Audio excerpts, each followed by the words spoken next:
Ever have pictures that turned out blurry and you don't know why? Well, there can be a variety of reasons why you're getting blur, but one of them can be the shutter speed your camera is set for. So if you're wondering if it's a shutter speed problem, check this video out and see what can go wrong, what can go right, and what to do about it.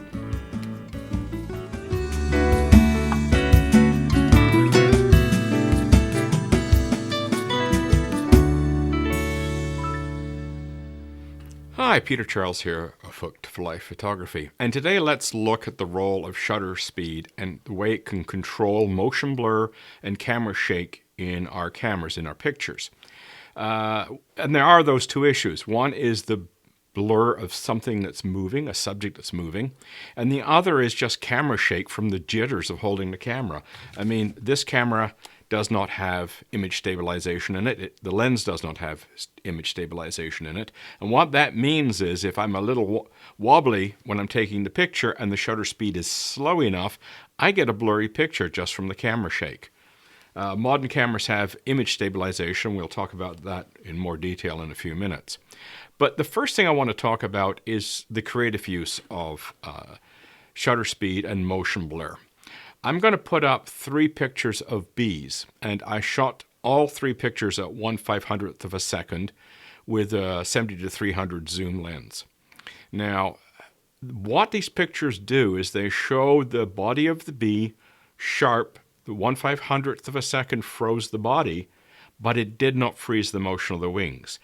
But it did slow down enough that you could actually see the wings, you could see the movement. So you have the blur from the wings, but you have a very sharp body. Now, if I was doing a scientific photo, I would need a much higher shutter speed than 1/500th of a second. I'd probably look at 1/2000th, 1/4000th of a second to freeze the wings of the bee, or I would use a flash. That will do the same job because flash duration is very, very short. So either a flash or very fast shutter speeds, and I would freeze the motion of the wings. But from a more of a creative standpoint, you want a nice picture of an insect, maybe that frozen image isn't that great. I mean, some things it is and some things it isn't. It depends on the nature of the image. Well, with these bees, I deliberately wanted some blur in the wings. I wanted to get the sense of motion. So people realize the bee is flying. It's not a picture of a bee that's just sitting on a flower. This bee is moving.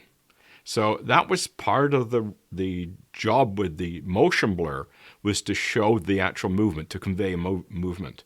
So in these bee pictures, you're getting the two aspects, the frozen body that's nice and sharp, because 1/500th was enough to freeze the motion of the body, but it wasn't enough to freeze the motion of the wings.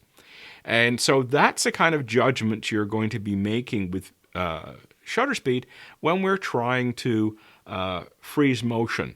And you could, and these are creative choices. I'm not going to say you should do it this way or do it that way. In fact, you should explore with shutter speed and motion. So if you're taking a picture of a moving subject, you should try different shutter speeds and see which one you liked. I mean, that's how you learn which is a good approach for you to take. So for example, with these bees, if I shot at 1/25th of a second, the body would probably be a bit blurry from motion blur. And you go, oh, the whole bee is blurry. That's no good. So you have to have the shutter speed high enough to freeze the body, but not the wings. So those are the kind of judgment calls you have to make. And yeah, there is some experience involved in that. But it does work out in the end. If you go out there, they're digital cameras. It's not costing you anything to take a picture. It's just a few electrons. So go out, blast away, try different shutter speeds and see what happens. Now, the second thing I talked about was camera shake, which is caused by simply just being wobbly with the camera. In the old days, when we did not have image stabilization built into either the lens or the camera body, we would have to use a formula. Now, the camera I have here mounted in front of me, this camera does not have image stabilization, and the lens, this 90mm telephoto lens, does not have image stabilization. So we have to use the old rule of thumb, which was you wanted a shutter speed that was at least as high as the number of the lens, the focal length of the lens. So this is a 90. So I've got my shutter speed set to 1/25th of a second. And see the relationship there? I'm up. I mean, I could use, if there was a 90, there is a 90 on here. I can actually put it to 90th of a second. So you want to at least match the number on your shutter speed dial to the focal length of the lens. So if it's 1/25th here, 90 there, that's good. You want to be at or a little higher. So that, in effect, is your minimum handheld shutter speed with a lens and a camera body that's not stabilized. And ideally, you want to go higher if you can. The other alternative, of course, is to mount it on a tripod. All right, you can do that as well.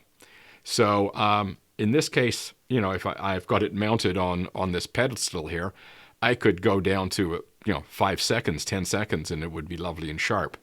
But when you're handheld, you have to worry about camera shake. Now, this is a 90mm lens, and I have here, let's see, can we get that in focus? An 80mm macro lens. So they're almost equivalent, right? One's a 90, one's an 80, close enough. This one has image stabilization in it, and I can shoot it at much slower shutter speeds than this one.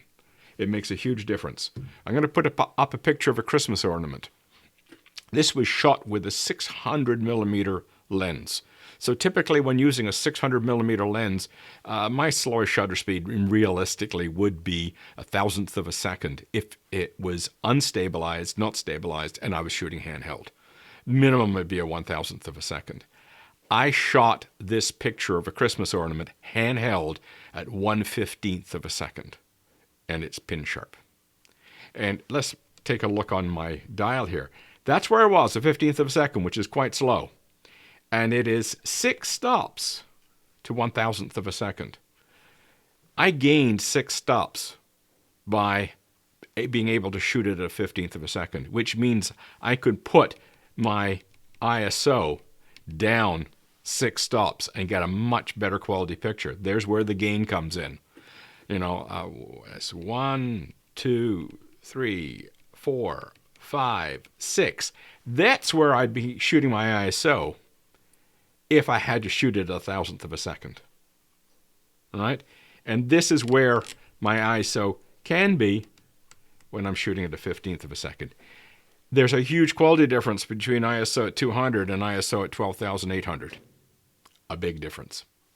So being able to shoot at very slow shutter speeds at the same aperture and get a much better quality image because the lens is image stabilized, it's a great boon to us. And you've got in-body image stabilization as well. So the acronyms is IBIS for in-body image stabilization, and OIS in the lens, which is optical image stabilization. There's a third one called digital image stabilization, which is actually moving the image digitally on the sensor. That's the least appealing to me. I prefer the ones that involve the actual mechanical movement of components. So it actually moves the sensor in the camera to keep it stabilized, and it moves a couple of elements in the lens to keep it stabilized. Very interesting the way these things work, but you can gain as much as 7 stops. In this case, the one I showed you was 6-stop gain. You can gain as much as 7 stops depending on the system. Typically, it's more like 5.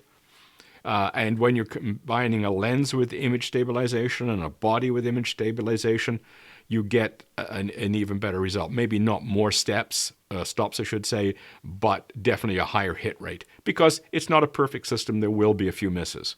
But your hit rate goes up if you've got both with image stabilization. So you've got the 2 issues. You've got motion blur, whether we want to freeze motion blur, partly freeze motion blur, or just let it go. That's a creative choice. It's up to you. And I would suggest that you experiment with different shutter speeds on moving subjects to see the results you get. And the other is really unwanted, which is the problem with motion blur. And just remember, you're using the focal length of the lens to decide what your shutter speed should be on an unstabilized system. So a 90mm, I would shoot at 1/25th because that's the next one up from that. If I was shooting a 50mm, I might shoot it at 1/60th of a second, and that should be enough. A 35mm, I'd probably still shoot at 1/60th of a second. So you can see how those numbers work.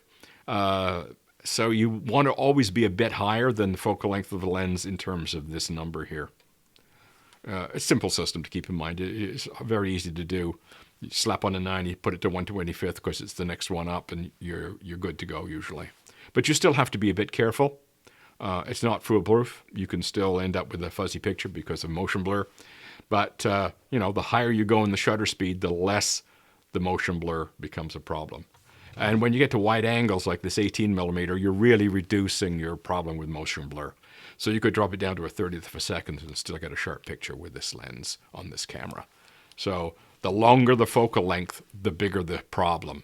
Shorter the focal length, the less of the problem. That's the other aspect to it. So keep those two elements in mind. You've got motion blur and you've got camera shake. Those are the things you want to control with shutter speed. And you can, camera shake is a nuisance, but motion blur can be used quite creatively. So keep that all in mind. Cheers.